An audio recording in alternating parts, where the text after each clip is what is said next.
I would urge everyone to take the perspective of a business owner.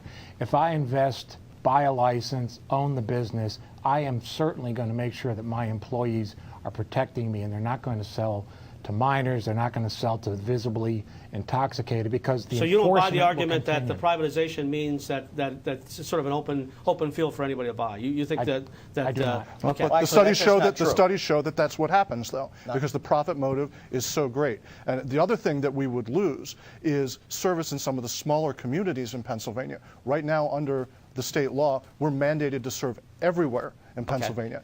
Because of the profit motive, you could lose service. So you're saying, in Nick, a lot that some of those smaller stores would close based on the fact that they wouldn't be moneymakers? It's the stores would close, or those communities wouldn't be served. Rob, I assume your answer to that is the market is the market? I love this argument because ultimately we're going to prevail, because what I'm hearing for the last several minutes are the arguments of the past. Look, the last time that this was seriously looked at in this Commonwealth, I was 10 years old. I think that we have more sophisticated private organizations. We have more sophisticated inventory control. As Glenn suggested, if I go to Costco and I buy fresh seafood or I buy spinach, Costco already, just to name one retailer that's highly sophisticated and does a great job what they do, are required and bound by federal and state and local regulations to preserve the human health and safety of not only their customers but their employees. So why are we scared that the private sector that has come in and is providing food to our prison systems and has outsourced Easy Pass on a Pennsylvania Turnpike and a whole host of government services? Why in 2007, why in the 21st century are we fearful of the future? I think ultimately we prevail in the argument. I now understand the problem. Okay. Rob, you can't count. He was 10 years old the last time it was seriously argued. It was one of the top 3 priorities of Governor Ridge just a little over 10 years ago. I think you are over 21 now.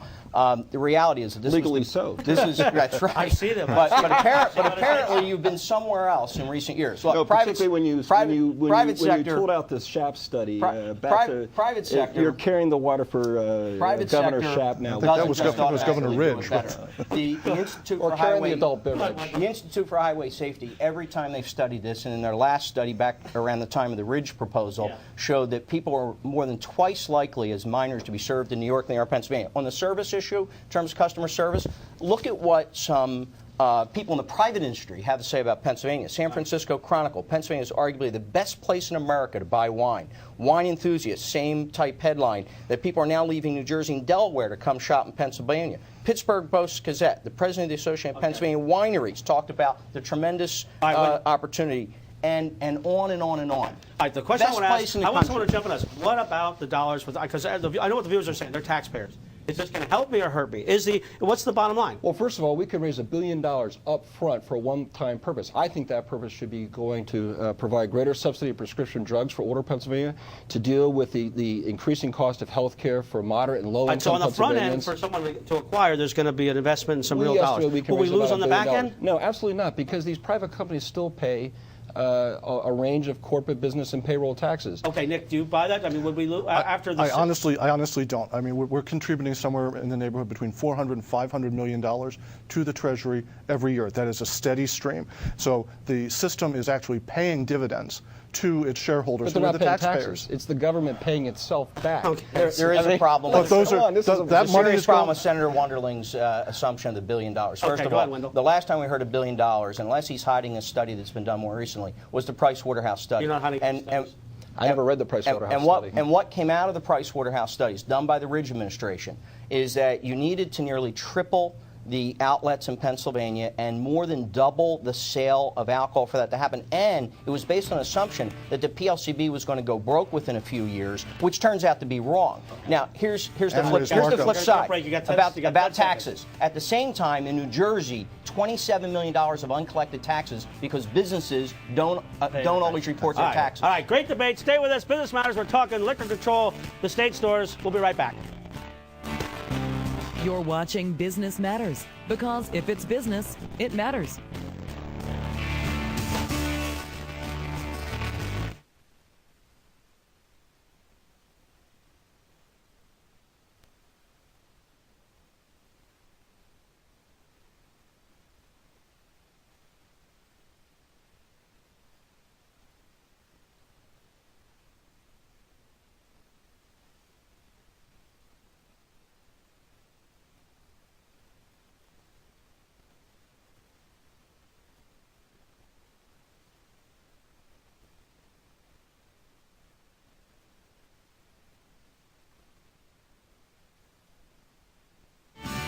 Got something to tell our panel? Want to ask a question or suggest a topic? This is the place. Business Matters at WFMZ.com. And now with more, here's Tony Iannelli. We are back. Business Matters. We're talking state stores, its effect on you, the public. All right, Glenn, maybe you can paint this picture for the viewers. Good or bad for the general public? I think privatizing is going to be good for the general public. I go back to something the senator said at the very beginning. Selling liquor is not a core purpose of state government. We need the state government to take care of our roads and bridges, take care of the poor, the elderly, children, the public schools. And I just don't like that part of the energy and resources get diverted to... you feel it could be used elsewhere? Or? I mean, well, certainly. There's, okay. Look at the debate, the budget process we just went through. Okay. Not enough money for those core purposes. Okay. Wendell, to that point, how do we win that argument? In essence, I think you said, Senator Wendell Young, there's only 2 states that have... That still have a remaining complete control system okay. dating back to the 1930s. Why the change? I mean, I assume that they've caught on to this privatization might be a good economic thing. I'm just making assumptions. Why the change is the great question, because there was no real organized opposition to it like there is here in Pennsylvania. Okay. Not just our union, but the Council of Churches, and MAD, Mothers Against Drunk Driving, and a host of others. Okay, so it's not just a union thing. You've got some real people lined up. Well, truth be told, Tony, I've had some very productive meetings with Mothers Against Drunk Driving, and we're working to collaborate with them because, let's face it, they're concerned about the enforcement issues related to this matter, not the business issues. And I have no intention of introducing legislation that would dilute the enforcement capacity.